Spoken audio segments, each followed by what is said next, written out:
नमस्कार, मैं डॉक्टर कंचन सिंह आज के इस वीडियो में आप सभी का स्वागत करती हूँ। आज के इस वीडियो में आप सभी से मैं बात करने वाली हूँ कि गर्मियों के मौसम में एक अस्थमैटिक पेशेंट को क्या खाना चाहिए और क्या नहीं खाना चाहिए। तो चलिए स्टार्ट करते हैं वीडियो को। अस्थमा आजकल बहुत ज़्यादा कॉमन हो चुका है। बड़ों में तो अस्थमा पहले था ही, अब बच्चों में भी अस्थमा देखने को मिल रहा है।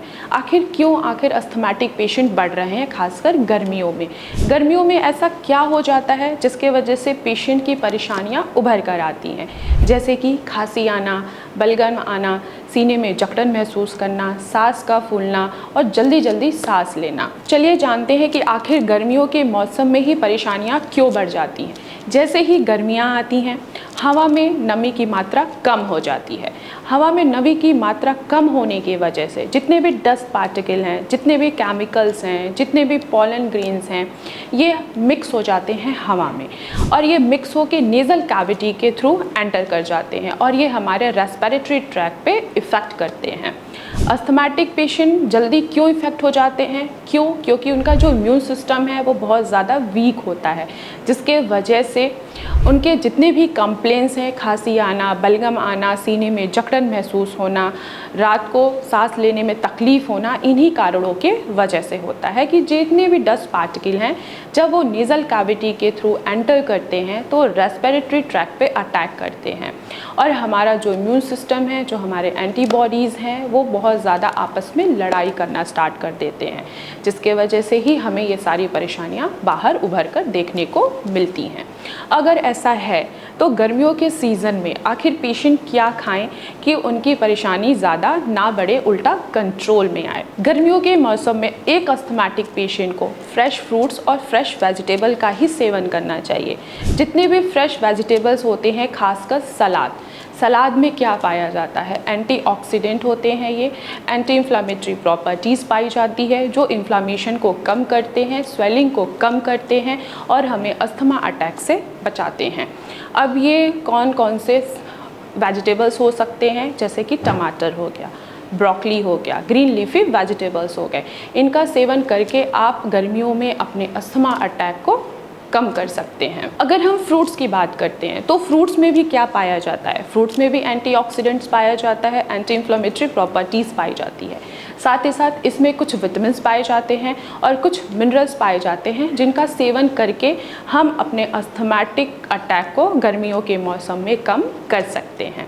जैसे कि विटामिन ए में कैरोटीनॉइड नाम का एक कंपाउंड पाया जाता है जो कि ये हेल्प करता है हमारे लंग्स के फंक्शनिंग को इम्प्रूव करने में और साथ ही साथ विटामिन ए ऑक्सीडेटिव स्ट्रेस को भी कम करता है। तो आप विटामिन ए वाले फ्रूट्स खा सकते हैं। विटामिन ए वाले कौन से फ्रूट्स होते हैं? एक है वाटरमेलन, दूसरा है पपाया।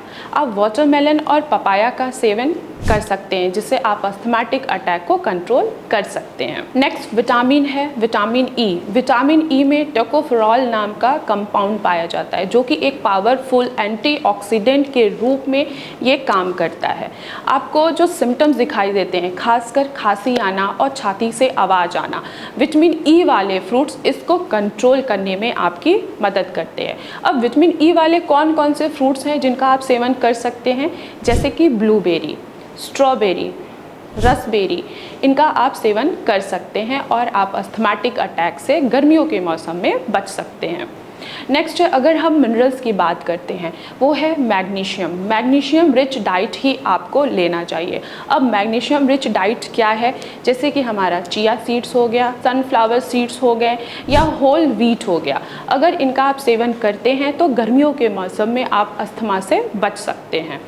अब हम बात करते हैं कि गर्मियों के मौसम में ऐसा हम क्या ना खाएं जिससे हमारा अस्थमा का अटैक ना बढ़े। तो आपको सबसे पहले क्या ध्यान रखना है कि आपको जितने भी बाहर के फास्ट फूड हैं उनको अवॉइड करना है। जितने भी ठंडी वाली चीज़ें हैं जैसे कि कोल्ड ड्रिंक हो गया, कॉफ़ी हो गया, इन चीज़ों को आपको अवॉइड करना है। खट्टी चीज़ों को भी आपको अपने खाने में शामिल नहीं करना है। अगर आप ये सारी चीज़ें शामिल करते हैं तो आपका अस्थमा का अटैक इंक्रीज़ होता चला जाएगा। इनके अलावा जितने भी डेयरी प्रोडक्ट हैं जैसे कि मिल्क हो गया या पनीर हो गया या दूध से बनी यानी जितनी भी फूड आइटम है उनको आपको अवॉइड करना है। तो मैं आशा करती हूँ कि आज आप लोगों को समझ में आया होगा या पता लगा होगा कि आखिर गर्मियों के मौसम में ऐसे हम कौन से फ्रूट्स खा सकते हैं, वेजिटेबल्स खा सकते हैं, या ऐसे कौन से हम मिनरल्स को यूज़ करके अपने अस्थमा अटैक को कम कर सकते हैं। तो आज की वीडियो में बस इतना ही, फिर मैं मिलूँगी नेक्स्ट वीडियो में। तब तक के लिए धन्यवाद।